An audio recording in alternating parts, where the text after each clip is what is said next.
درود به همه دوستان، خوش اومدید به ویدیو امروز. علیرضا جان درود به شما. دیشب یک بازی جذاب و دیدنی، نتیجه اینو نشون نمیده ولی واقعا بازی جذابی بود.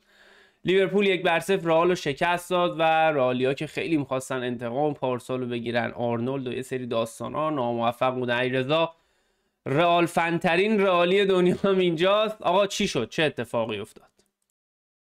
خب حساب ما پا به آنفیلد گذاشتیم با دو تا برد روحیه بخش، یکی در برابر بارسلونا که چه بازی خوبی دیدیم از تیم و ما رو امیدوار کرد به مسیر رو به جلویی که تیم حداقل نسبت به سال قبل داره طی میکنه، و بازی با والنسیا هم که به حال یه برد خیلی روحیه بخش 4-0 داشتیم و شاید قبل از اینکه اصلا بازی شروع بشه خیلی با توجه به فرم نچندان جالب لیورپول که فقط تنها چیزی که باختاشون رو جدا میکرد برد در برابر استون ویلا بود که میخواستن با یه برد در برابر رئال بتونن این فرم بیان بیرون. بازی که شروع شد اصلا از همون دقایق اولیه من داشتم حس میکردم این رئال مادرید هیچ شباهتی به رئالی که داخل بازی با بارسا ما دیدیم اونطور نبض بازی رو در دست گرفته بودن و به قولی تقریبا هر کاری که میتونستن داخل زمین میتونستن انجام بدن، موقعیت سازی‌های فراوون. ولی رئال مادرید تو این بازی واقعا من هر یک بازیکن رو یاد ندارم که خوب بازی کرده باشه به غیر کورتوا. واقعا رئال خط دفاعش مخصوصا دین هویسن بسیار بسیار پر اشتباه و کاماوینگا یکی از بدترین شباشو داشت و اصلا یکی از چیزایی که رئال تو بازی دیشب واقعا خیلی بد بود دوئل هایی بود که یک در یک بازیکن لیورپول خیلی به راحتی میتونستن، حتی دوئل های هوایی رو ما دیدیم چندین و چند با اکیتیکه تونسته بود بالا سر میلیتائو و هویسن که یکی از قد بلندترین مدافع های اروپا هستن دیگه بزنن، و رئال مادرید واقعا نبض بازی کلا از دست داده بود. یعنی تو شما از کل 90 دقیقه 85 دقیقه رئال مادرید تحت فشار بود و به نظر من نتیجه 1-0 خیلی نتیجه ایدئالی بود برای شکل بازی که رئال از خودش نشون داد. علیرضا ما لیورپول رو دیدیم که یه چیز جدید انگار اومده بود، داشت تست میکرد. یعنی اینکه بیان ویرز رو بذاریم سر جایی که میدونیم تو شاید یکم آزادی بیشتری داشته باشه، با این فرمتی که لیورپول داره بذاریم این سمت چپ و رابرتسون رو بعد از چندین هفته‌ای که میدیدیم مدام بین کرکز و رابرتسون بازی کرد جلو رئال. خط دفاع تکمیلی که داشتن و خب آلیسونی که همچنان مصدومه، اما چیزی که لیورپول اومده بود به نظر من رئال رو شوکه کرد. یعنی اینکه آقا ویرز اونور بازی کنه به جای گاکپو و به طور خیلی عجیبی اینوالو باشه در جریان بازی، بیان استفاده کنن ازش. ما شاید بگم نمیدونم نظر دوستان چیه، ولی این بهترین بازی ویرز برای لیورپول بود به جز اون بازی که جلوی آینتراخت فرانکفورت داشتن. این بازی واقعا خوب توی ریتم بازی و همین رئال اومده بود یه جورایی انگار سورپرایز کنه.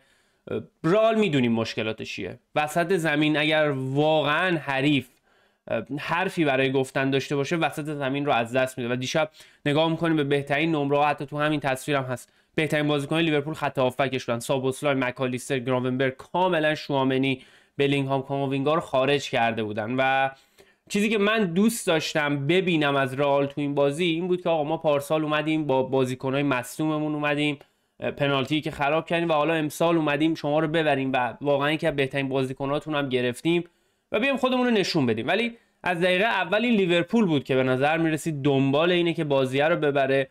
یکی دو تا صحنه عجیب و غریب هم علیرضا بازیکن رئال زیادی به نظر من دنبال صحنه و برخورد و پنالتی و اینا بودن. 3-4 تا دایو هایی که اگر شما ادامه بدید با توپ حرکت کنید شاید چیزی بهتر ازش به وینیسیوس یه صحنه بود، یکی دو صحنه آردا بود اگر اشتباه نکنم و یک دو تا شوت عجیب و غریب از امباپه دیدیم. یه شوت بود که اصلا از تصویرم توپ رفت بیرون. به نظر من اون ریتم همیشگیه نبود. بازی قبلی هم جلو والنسیا بازی سنگینی نبود بگیم رئالیا خسته بودن. من چیزی که از رئال دیدم به نظرم اون شوکه شدن است که آقا لیورپول جلوی ما اومده یه چیز متفاوتی رو داره حالا استفاده میکنه و خب دیدیم هم جواب گرفتن ازش.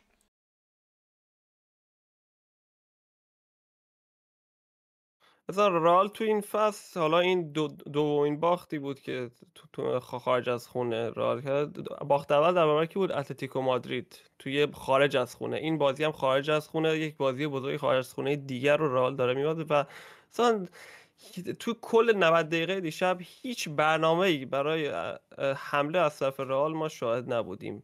این که ما بخوایم من یه لحظه واقعا فکر کردم رئال دارم انگار رئال همون فصل گذشته رو میبینم و حتی بدتر. من فکر می‌کنم شاید حتی رئالی که 2-0 فصل گذشته تو همین ورزشگاه باخته بود، به نظر من بازی بهتری ارائه داده بود تا رئالی که ما امشب دیدیم.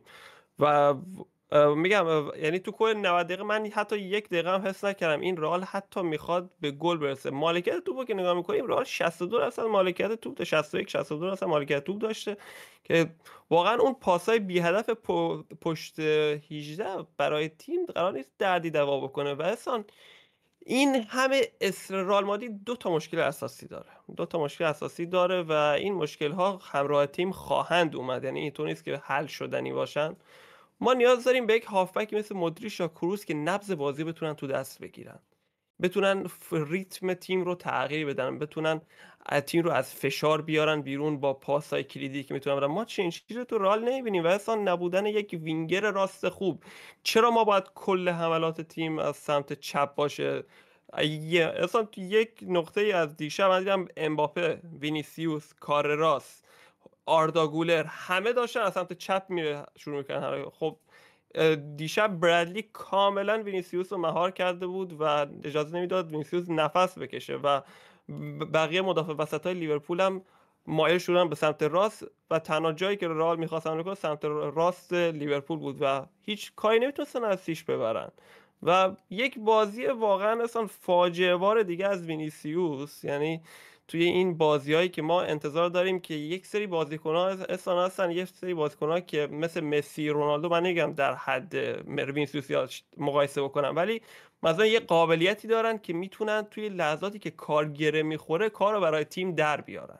من یه سری بازیکن‌ها اینطورن، هری کین به نظر من اینطوره، ولی وینیسیوس از اون بازیکناییه که وقتی بهش نیاز داری بیشتر ناامیدت میکنه تا اینکه بخواد کاری از پیش ببره و این اصرار بیش از حدش روی کارهای فردی و واقعا دیدیم بیشتر از من میتونم بشمارم بیشتر از 6-7 صحنه توپ لو داد به خاطر کارهایی که میخواست خودش به صورت فردی از پیش ببره که برادلی واقعا من فکر کنم بهترین بازی برادلی توی لیورپول بازی دیشب در برابر وینیسیوس بود که تونسته بود خیلی راحت مهارش بکنه و همین دیگه. علیرضا ولی پارسال هم ما یه ویدیو فکر می‌کنم داشتیم موقع تو یک در واقع شرایط دیگه‌ای بودیم ولی گفتیم آقا 2-0 خیلی 2-0 خوبی بود. یعنی باز دوباره شرایطی که آقا گلر ما رو نجات داد بود. دیشب هم همین بود. یعنی اگه کورتوا نبود ما یه آماری داریم از لیورپول می‌بینیم که اصلا شاید بهترین بازی فصلشون بوده باشه. چرا لیورپول در 11 بازی اخیر فقط یه بار کلین شیت کرد. اونم بازی قبلی جلو استون ویلایی که خودت می‌دونی چه مشکلاتی داره این فصل. و حالا جلوی رئال مادریدی که به قول تو بهترین بازیکن جهان دارن، وینیسیوس و رئالیا میگن در روز خوبش ممکنه مثلا 5 تا برتر باشه، بلینگهامو دوست دارن توی 5 تا برتر قرار بدن. یعنی تیمی که از نظر خود رئالیا و خیلیا یکی از بهترین خط حمله های دنیا رو داره، ولی هیچ ما در واقع اون چیزی رو ندیدیم که ثابت کنه اینو. اما بیایم صحبت کنیم درباره این که آقا این مشکلات مادرید از کجا میاد. من مشکلات مادرید رو همیشه بهت گفتم، چند تا مشکله که داره از پارسال همینطوری کشیده میشه و ما مدام روی این عملکردهای امباپه مقابل والنسیا و لوانته و چه میدونم تیمای کوچیک‌تر این مشکلات رو میپوشونه و خب سوپر استار هم برای همینه. ولی یه جاهایی که رئال واقعا نیاز داره یه چیز جدیدی اضافه کنه، اون اسپارک اون چیزی نیست که شما نیاز داری. یعنی امباپه تا یه حدی میتونه کارو برای شما انجام بده. وقتی که دور محوطه حریف شما نشستی خیمه زدی داری پاسکاری میکنی، میدونیم تهشون توپ باید سانت بشه. یعنی قرار نیست وقتی 11 نفر بین توپ و دروازه خودشونن تو بتونی اون وسط کسی رو دریبل بزنی، یا وقتی اونا توی 1/3 خودشونن به یک بار تو بتونی از سرعت امباپه استفاده کنی. خب همون عقبن، کجا میخوای از سرعت امباپه استفاده کنی؟ نکته‌ای که بود این آقا ما داریم میگیم تیم‌های خوب فوتبال مهاجم سرزن نیاز دارن. یعنی یه بازیکنی که بیاد اونجا ضربه سرا رو بزنه و فشار بندازه رو تیم حریف، اجازه نده که اینقدر راحت بشینن عقب و از طرف دیگه تیم حریف رو باز کنه. شما اگر برید سراغ سانترهای موثر، یعنی یه مهاجم سرزن داشته باشی، از چپ و راست بخوای سانت کنی، همین موضوع ترس از سانتر تیم حریف رو باز میکنه. چرا؟ چون تیم حریف نمیتونه بذاره یه نفر راحت سانت کنه، مجبور به گوشه‌های زمین بازیکناشو بفرسته و خب کاری که انجام شه. رئال اینو الان 2 سال نداره. موضوع بعدی اینه، من بارها هم گفتم این نتایجی که رئال داره توی لالیگا میگیره نمیتونیم ما بگیم. جلو بارسا هم گفتم بارسا مصدوم بود، بارسا بدون رافینیا و یامالی که وضعیتش حالا مشخص نیست و بدون لواندوسکی و بازیکنایی که هستن، اون بارسا رو با اون نتیجه بردن. اوکی بارسا رو بردیم ولی واقعا یه تسته، واقعا یک نشون میده ما کلاب خوبی هستیم. نه، کنترل وسط زمین از دست رئال خیلی راحت تیما میگیرن، یعنی اصلا انگار هیچ کاری براشون نداره که این کنترل رو بگیرن. و از طرفی دیگه وقتی نخوان از رئال گل بخورن میتونن، یعنی اگه نگاه کنیم به عملکرد امباپه جلوی بارسا تو این 2 فصل گذشته میبینیم هر چی تونسته زده بهشون. چرا؟ بارسا میاد آفساید ترپ بزنه، از بالا بازی کنه، ولی هر تیمی که جلو رئال شروع میکنه از در واقع لو بلاک میخوان بازی کنن، کاری که دیشب لیورپول انجام نمیداد، ولی میدونستن وقتی توپو لو میدن نمیتونن اونچنان پرسشون رو انجام بدن. خط دفاع حواسش بود به اینکه امباپه کجاست و همین موضوع باعث شده الان من رئال مادرید رو بدون تعارف، یعنی بایر مونیخ و پی اس جی و آرسنال و حتی همین لیورپول، سیتی، اینا همه تیمایی هستن که در حال حاضر به نظر من بهتر از رئالن و رئال این فصل شاید علیرضا مدعی چمپیونز لیگ نباشه. دونیستان یه مشکلی که رئال داشت، همونطور که خوب به نکته خوب اشاره کردی، بارسا تیمی نیست که دفاعش عقب بازی بکنه و یکی از مشکلاتشون حالا همین بوده که بارسا همونقدر که تقریبا گل میزنه همونقدر هم گل میخوره و شاید هم بیشتر، تو مخصوصا تو این فصل. ولی رئال در برابر تیم هایی که بسته بازی میکنن، یعنی وسط زمین رو، وسط خط دفاعی رو میبندن و گوشه ها رو کمی آزادتر میزنن، رئال همیشه به مشکل میخوره. چون ما با بازیکنایی داریم که علاقه دارن مثل وینیسیوس و حتی خود امباپه بخوان از سمت وینگ به هجوم بیان به داخل محوطه که یه طورایی وسط رو برای رئال خالی میذاره. خب تو چنین شرایطی ما باید چیکار بکنیم؟ باید سانتر بکنیم به داخل محوطه دیگه. تنها راهی که میونه، شما از وسط نمیتونی هجوم بیاری، سانتر کنی محوطه. اما رئال آیا سرزن داره بخواد سانتر هم بکنه؟ که حتی لیورپول اجازه سانتر هم زیاد به رئال نمیداد اصلا. حتی اگه سانتری هم صورت میگرفت کوناته و فندایک برش میگردوندن. این مشکل رئال، مشکل قدیمی رئال هستش. چرا تو اون سال رئال تونسته بود قهرمان لیگ قهرمانان بشه؟ چون یه بازیکن مثل خوزلو بود که تونست با چند تا ضربه سر کارو در بیاره. شاید اگه امباپه همون فصل توی رئال بود با اون موقعیتایی که ایجاد شده بود نمیتونست اون گلا رو مثلا به بایر مونیخ بزنه، اون ضربه سرا رو بزنه. چون امباپه سرزن نیست، هممون اینو میدونیم. وینیسیوس سرزن نیست دیگه. خب کی باید سر بزنه؟ آیا هویسن و میلیتائو باید دفاع رو ول بکنن بیان توی این مهاجم نوک بازی بکنن بخواد ضربه سر بزنن؟ نه، همچین چیزی نیست. میگم این مشکل رو ما با رئال داریم چند فصل، یعنی از فصلی که از زمانی که خوزلو رفت تو این دومین فصلیه که ما این مشکل رو داریم و این خودش رو نشون میده. تیم ها یاد میگیرن، اصلا یاد میگیرن نقطه ضعف رئال مادرید چیه. نقطه ضعف رئال مادرید همینیه که دیشب دیدیم. اصلا تو کل این 90 دقیقه من یک برنامه برای گلزنی از سمت رئال نمیدیدم. شاید بازی اگه 180 دقیقه ادامه داشت، 2 تا 90 دقیقه هم بود، رئال باز هم گل نمیزد با این شکلی که ما از این تیم دیدیم. هیچ کدوم، یعنی بلینگهام روز بدش بود، کاماوینگا بسیار بد بازی کرد، بسیار پر اشتباه، که کاماوینگا و هویسن یکی از بدترین بازیاشون برای رئال انجام دادن. پاسای اشتباهی که میدادن حتی میتونستن گل‌های بیشتر به لیورپول تقدیم بکنن، که مثلا بودن کورتوا داخل بازی دیشب نعمتی بود که رئال مادرید منو واقعا یاد فینال لیگ قهرمانان 2022 انداخت که یه جای دیگه کورتوا گل نمیخورد، به هیچ شکلی گل نمیخورد. ولی دیگه به هر حال کورتوا هم تا یک جایی میتونه ضرباتو دفع کنه دیگه. به هر حال یکی از اینا قرار گل بشه. یعنی من با توجه به فرمی که لیورپول میدم میدونستم یکی از این توپا بالاخره قرار گل بشه، چون ما هیچ واکنشی از سمت رئال نمیبینیم که بخواد خودش رو از این فشار وحشتناک بکشه بیرون. ما میگم نبود کروس و مودریچ داره به این تیم ضربه میزنه و نشون خواهد داد. ولی از راجع به شانس رئال مادرید، من شاید الان همون موافق باشیم بایر مونیخ الان بهترین تیم دنیاست. بایر مونیخ و پی اس جی و آرسنال. اینا هست. حالا میدونم تو دوست داری بگی آرسنال، ولی بایر مونیخی که من دارم میبینم واقعا بایر مونیخ فوق العاده ای. ولی حالا در کل رئال مادرید به نظر من با یک باخت حالا درست رئال شانس بود بیشتر یه گل نخورد، ولی ژابی آلونسو اینجا باید یک چیزی رو نشون بده، چه به هوادارهای رئال چه به دنیا، که یک تفاوتی ما با آنجلوتی قرار شاهد باشیم. آنجلوتی می‌دونستیم تیم یه سری مشکلات داره، اما تلاشی برای رفعشون صورت نمیگرفت. ژابی آلونسو باید نشون بده که این ذهنیت متفاوته. ما این بازی رو باختیم، میتونستیم خیلی بدتر ببازیم، ولی اشتباهات تیم کجا بود که ما بازی رو به لیورپول واگذار کردیم. این اشتباهات باید ازش درس گرفته بشه که توی بازی‌های بزرگ آینده دیگه این چیزها رو نبینیم و ژابی آلونسو باید به مناسبت مربی تیم اینجا خودش رو نشون بده.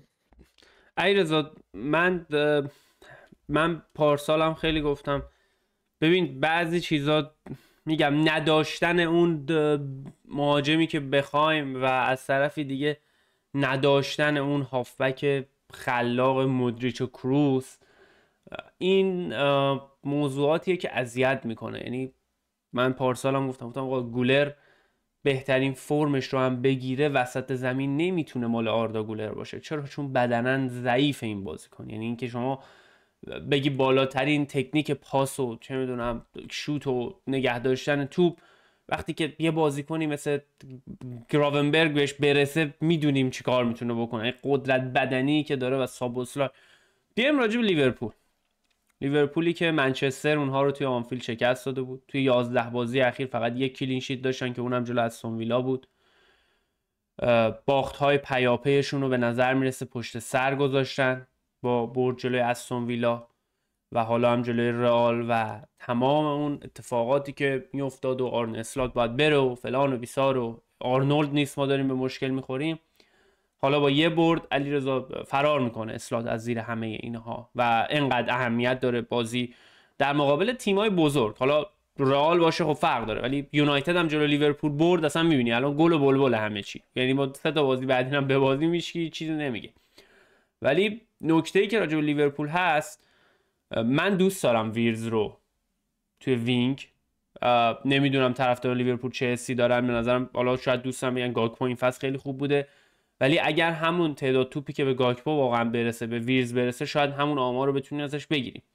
همچنان لیورپول یه سری مشکلات داره، ولی اینکه رئال مادرید نتونه بهشون گل بزنه، نمیدونم آیا ضعف رئال مادریده یا اینکه لیورپول خط دفاعش رو توی این فیفا دی یه صحبتایی که کردن و یه سری تغییرات دادن. چون بعد از فیفا دی نگاه میکنیم خیلی وضعشون خراب نیست مثل قبل از فیفا دی. یعنی این 2 هفته‌ای که به نظر من نگاه میکنیم بعد از تایمی که بوده خیلی اونچنان بد نیستن.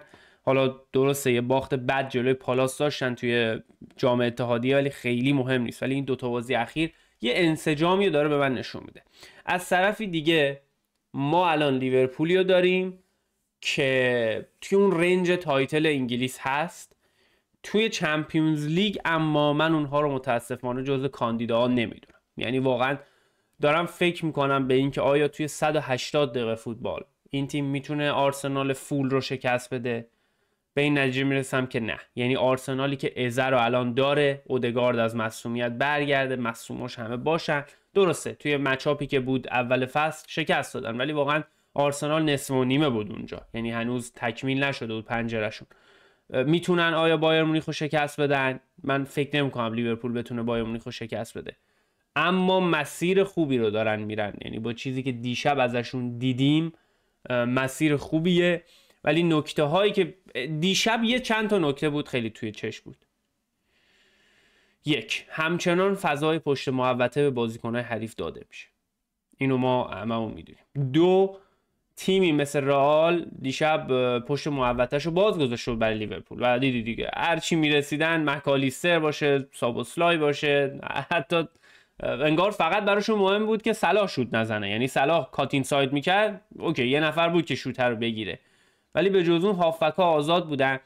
این فضا رو هر تیمی به لیورپول نخواهد داد این فصل. یعنی هر تیمی میدونه که میخوان چیکار کنن جلوی لیورپول و رئال آن پرپرد بود به نظر من. آیا به نظر الان برگشته لیورپول به جمع مدعیان لیگ قهرمانان لیگ جزیره یا نه هنوز آرسنال و سیتی توی لیگ دیگه؟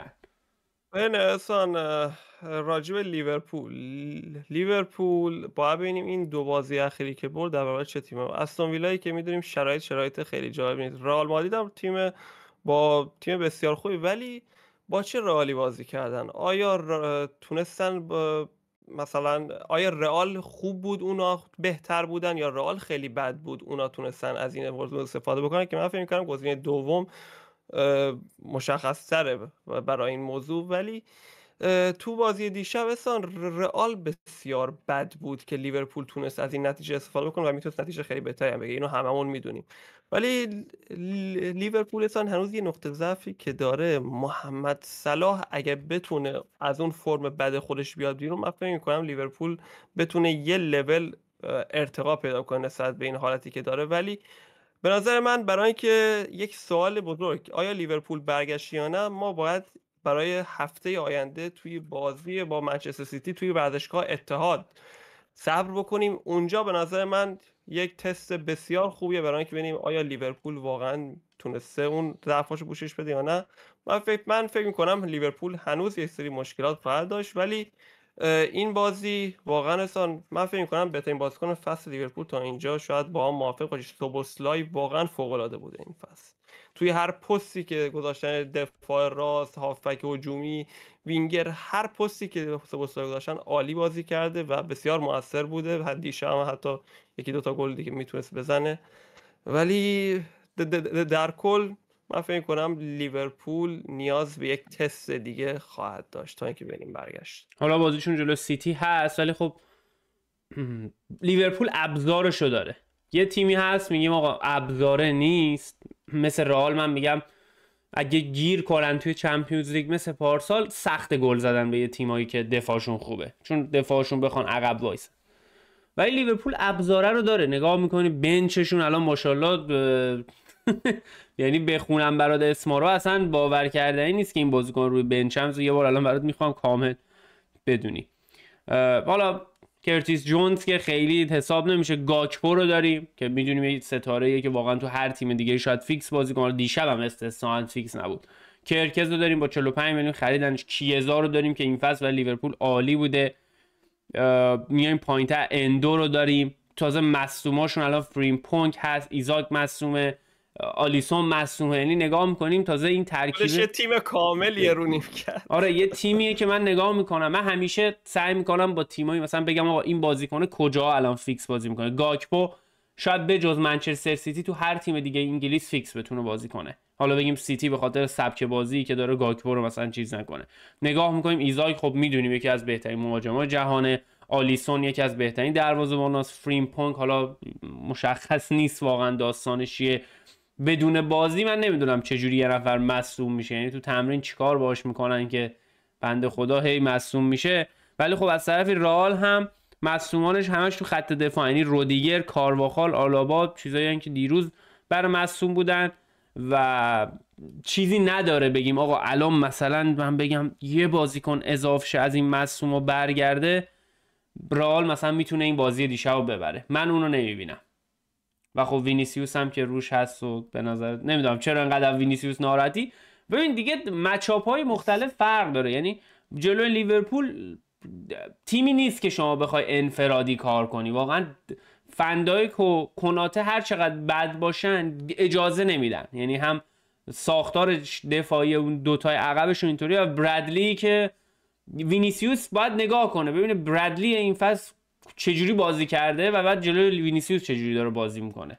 این دیگه سری مشکلاتیه که هستش. علیرضا جان میدونم وقتم نداری، ساعت 2 هم شد و باید بری. منم که حالا دوستان احتمالاً متوجه شدن ما لوکیشنمون عوض شده، هنوزم اینجا نورپردازیمون درست حسابی نیست و تو هوا این فعلا تا درست بشه.